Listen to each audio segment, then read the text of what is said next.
Hey everybody, welcome back to the Chorizo Bros. This is Joseph back at it again with yet another book review for you. Now, at the end of my last video, I mentioned that I was maybe interested in doing another mafia book, and I completed it very fast. We are going to be talking today about Omerta by Mario Puzo.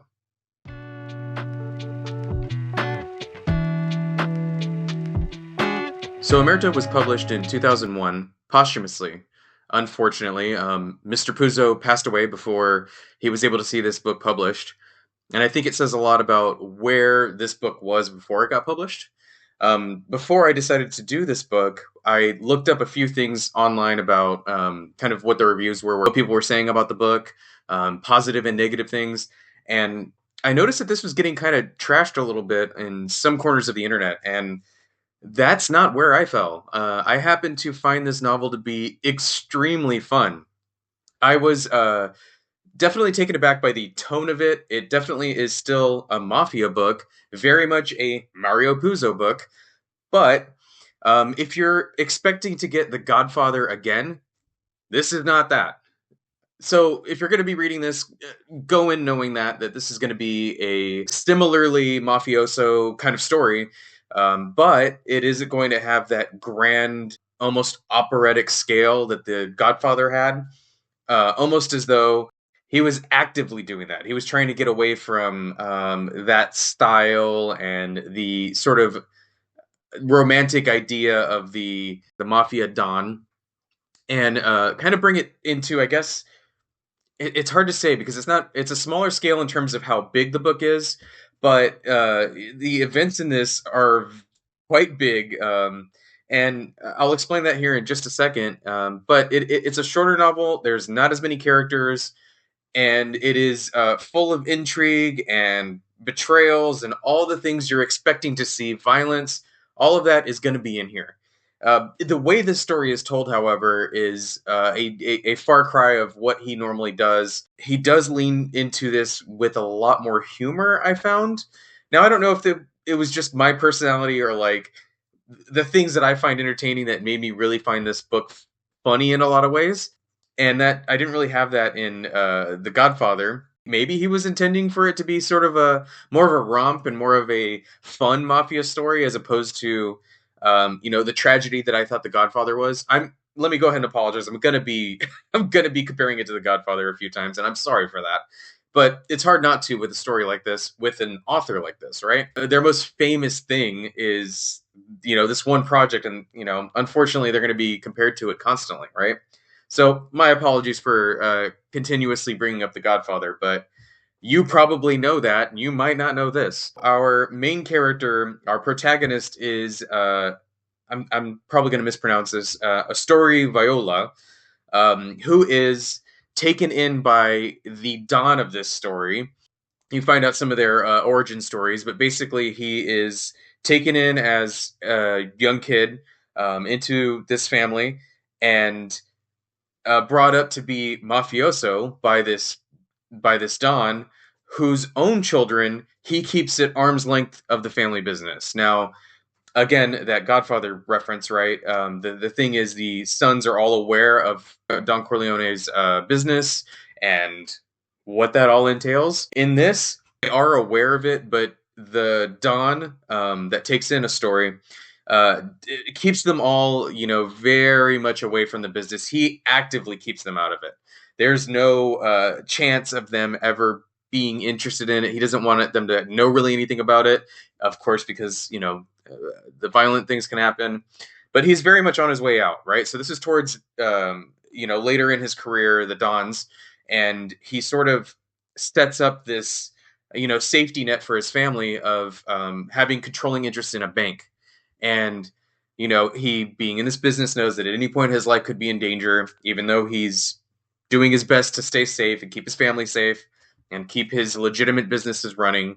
And then a thing happens, okay? And then a story who's been sort of groomed to take over this business and take care of the Don's family has to step up and do just that. He went to train in London under a banker. He lived in Sicily, learned the mafioso way there, and he is the one that's sort of been brought up in the business and being taught sort of. I mean, he's got a natural inclination towards it. It feels like, and then he sort of you see his sort of adventures in Sicily. That's kind of the story here. Is some enemy decides that they want to take controlling interest of the banks, and he was a story was told absolutely do not lose controlling interest in the banks. Keep it within the family. Do not let anybody try to take it. These are banks after all, right? This is a lot of money we're talking about. So there's foreign countries involved in this. There are corrupt politicians. There are corrupt cops. Twists and turns. There's some. We get to see different perspectives of some of the other characters. We see one of the perspectives of the cops. We have an FBI agent who I thought was really fucking cool in here. Silk. I think that's how you pronounce it. Very cool. I loved following this dude. Right. There's Aspinella Washington. She's one of the corrupt cops who I really, really liked her character. And the very end of the story takes a big turn with her that you don't really see coming. And I thought that was really fun. There's so the Don's got well, basically that's the basic plot is okay. He's just trying to maintain control over the banks, and there's other interests that are trying to take it from him. And the funny thing about this book, one of the funniest things, is this a story Viola, our kid who was brought up with the Don's family. He's sort of taken in as a cousin, and we'll get to that. His legitimate business side is that he runs like a pasta company, and it's brought up over and over and over. Hey, I don't know, I just run a macaroni business. And something about the fact that it's not called, like, they don't call it pasta or spaghetti even. It's specifically macaroni every time the pasta business is brought up. And I don't know what the fuck that is, but it just had me laughing, dude. And I think that's by design in terms of how Viola presents himself. He wants everybody to think he's a bit of a clown. He's okay with that because it distracts them from, the cunning agent that he is. He's, got this mafioso thing in him, and people don't see it, and that is perfect for the kind of guy this is and the kinds of things he's trying to get done. Now, again, very fun. So I was kind of shocked to find that he was getting shit on in some of the reviews, some of the professional reviews I saw. Everybody was saying like, "Man, this almost reads like somebody else wrote it." It's a good thing he didn't get to see like how this would get shit on because it was published after his passing. Um, and I really couldn't wrap my head around it. I was like, so what? Every time this man writes a book, it's supposed to be this grandiose, epic thing, and he can't just have a little fun with just a fun story that's kind of like on the side. These creative types need to do that. They need to just have fun too, because it felt very much like he was having fun with this, and I appreciated that. Now, no, this isn't gonna land as like art. I'm not gonna be walking away from this like this is beautiful literature or whatever. It's definitely not gonna land in that way. It doesn't need to be that, guys. It can just be a bit of mafia fun, gangland stuff. That's all it's got to be, and it's great. So yeah, there's an interesting thing with what's going on with the Don's family here, whom a story takes over and tries to like protect and everything. And I kind of found this all to be very interesting. And again, it does feel kind of slimmed down from some of the other work that Puzo's done. So we've got his sons. His name is Raymond April, I think is how you pronounce it. I was just saying April in my head. I don't know. Raymond April. So he's got a daughter who's a like a corporate lawyer who they have these conversations at dinner and these arguments, and it's funny how he like really puts the philosophy of the Don and his daughter who is this lawyer who doesn't agree with the death penalty, and all these philosophical things come up, and he really puts these characters against one another, and I found those to be really enjoyable because I felt like that's how I can see a father talking to his daughter about what he thinks are kind of dumb political ideas. You very much get the idea that he wrote these as fleshed out people. They do feel a little bit cartoony at times, and that's okay. That's not a point docked in any way because again, we're just having fun with this shit, right? So yeah, Nicole, his daughter is that, and that's a really fun thing there. There is one thing involving Nicole that I wanted to kind of bring up here, just because it felt like Puzo's been doing this, and I'm like psychologically, I want to know like what his sort of fascination with this is. Now, those of you that have seen Godfather 3, the worst part of that movie was obviously Sofia Coppola. I'm sorry, that's what everybody says. You got a bad rap. That was your dad's fault. Sophia, I love you. Now, but the big uncomfortable thing in that movie was Sofia Coppola and Andy Garcia, their love thing, and their cousins, right? So a story comes in, and he's been raised with all of them, and he starts having a romantic interest in Nicole, who isn't related to him. So there's no like incest there, but they kind of keep calling him like cousin, like, or you're very much thinking they're like he's like a cousin. So there's this sort of weird incest thing still. I don't know. And then in the family, I have the novel right there. There's that's kind of more of like a historical fiction there. There's more incest stuff. So I was like, what is Puzo's thing with incest? I don't know. I just thought it was weird. It stuck out like a bit of a sore thumb, but I don't know. Again, these people aren't related, so no big deal, but it does kind of have that vibe. So there's Mark Antonio, another one of the sons, and he's like a TV executive. And it's funny how they kind of use his TV status as like a weapon at some points. I found that to be really interesting and really fun because, part of how you take people down in the public eye is through media. And, I felt like Puzo, having worked in Hollywood, is pretty media savvy. And like, I found the couple of scenes that he gets and trying to use the TV stuff as a weapon, I found that really interesting and really fun, right? So we've got Valerius in there as well. That's another one of the sons. He's a West Point graduate, and there's a military aspect to him. So he felt like a bit of a stick in the mud in this story, and again, that's cool. I could have done without him. I felt like it was just a needless addition to the story, but I guess it was just fleshing out the fact that the Don has um, the Don made it so that all of his children, even though they don't think this, he sort of set them all up for success behind the scenes. He like wanted to make sure they were all going to be very successful, and it had nothing to do with like his business, but he does sort of prop him up a little bit. So like I think that's kind of where it is, where Valerius is a general, West Point graduate, all these things, and he's kind of unaware that his father, hyped him up and got him, where he is in his career. And yeah, so that's I can understand why why these characters are in here and why they all have these different jobs and stuff. So pretty cool. But my favorite character in this was Rose.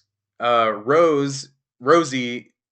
Okay, so this might be a little bit controversial because her character is sort of played on as they almost like treat her like an escort, and that sounds like okay. Well, why do you like that? That's the thing. But she seems to be very much in control of her own life, and that didn't feel as misogynist. Like if this came out now, that part would be really fucking lambasted against.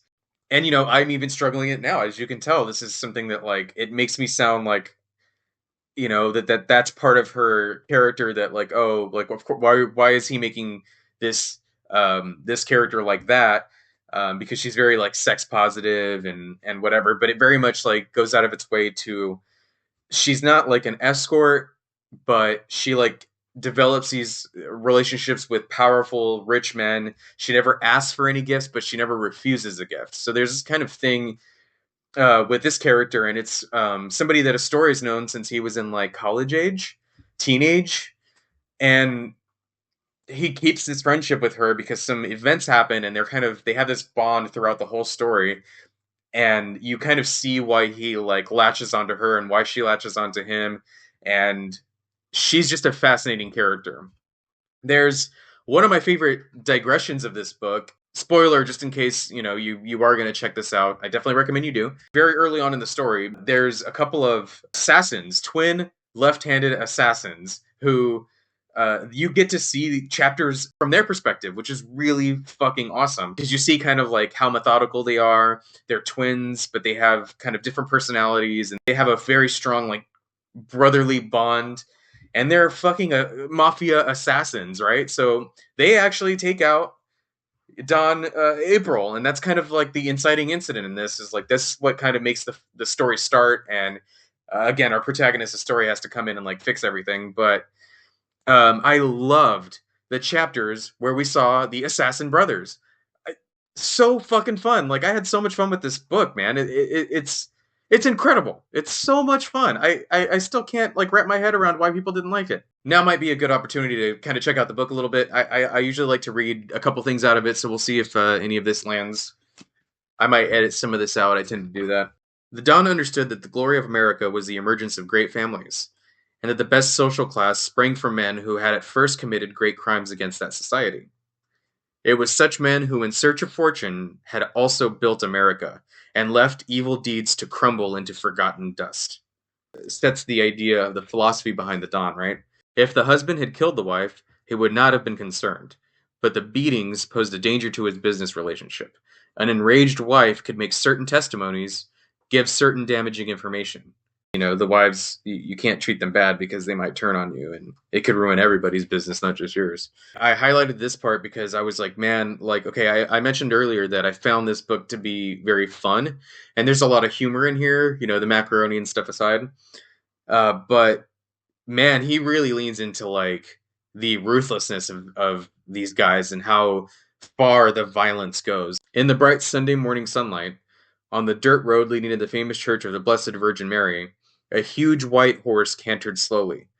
On that horse was Fissalini. He was fastened to the saddle with wire, and his back was supported by a huge wooden crucifix.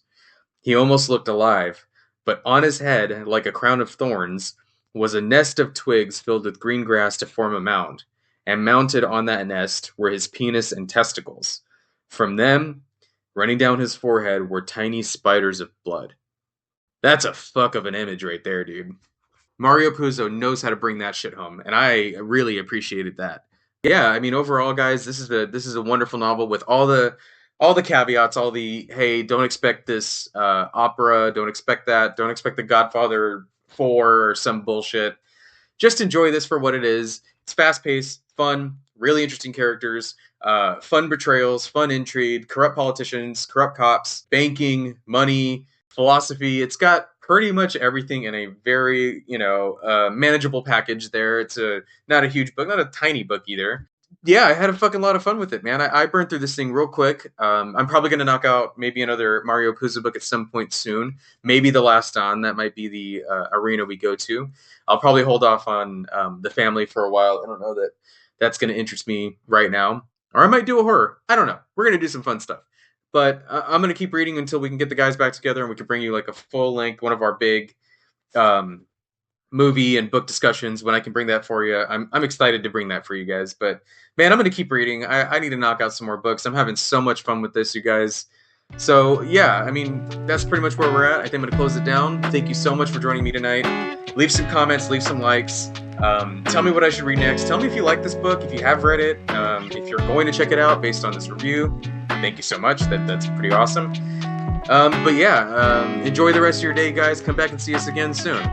Thank you.